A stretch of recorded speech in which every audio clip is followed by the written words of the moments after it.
यह भारत का वो कुंड है जहां भगवान परशुराम ने अपनी मां की हत्या करने के बाद अपने हाथ से चिपकी हुई कुल्हाड़ी से मुक्ति पाई थी।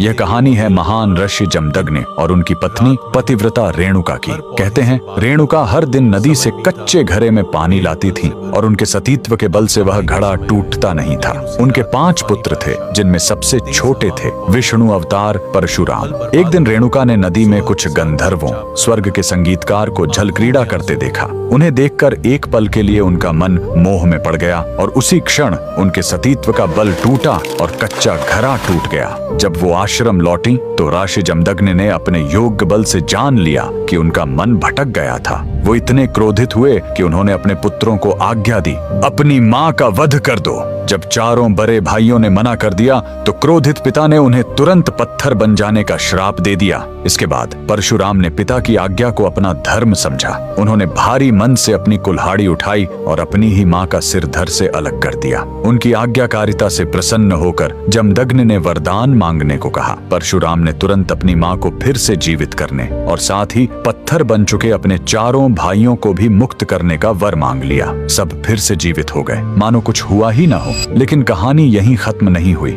मातृ हत्या का पाप उस कुल्हाड़ी पर एक दाग की तरह चिपक गया और वो उनके हाथ से अलग ही नहीं हो रही थी। उस पाप से मुक्ति पाने के लिए वह दर दर भटकते रहे, लेकिन कोई भी तीर्थ उस कुल्हाड़ी को छुड़ा नहीं सका। अंत में वह पहुंचे पूर्वी हिमालय की लोहित नदी के किनारे और जैसे ही उन्होंने इस कुंड के जल को छुआ, चमत्कार हुआ। कुल्हाड़ी अपने आप उनके हाथ से छूट गई। यही पवित्र स्थान आज अरुणाचल प्रदेश में परशुराम कुंड के नाम से जाना जाता है। आज भी हर साल मकर संक्रांति पर हजारों श्रद्धालु यहाँ इस विश्वास के साथ डुबकी लगाने आते हैं कि यह कुंड उनके सारे पापों को धो डालता है, ठीक वैसे ही जैसे इसने स्वयं भगवान परशुराम को पाप मुक्त किया था। भगवान परशुराम को दिल से मानने वाले सभी भक्त कमेंट्स में जय परशुराम जरूर लिखें।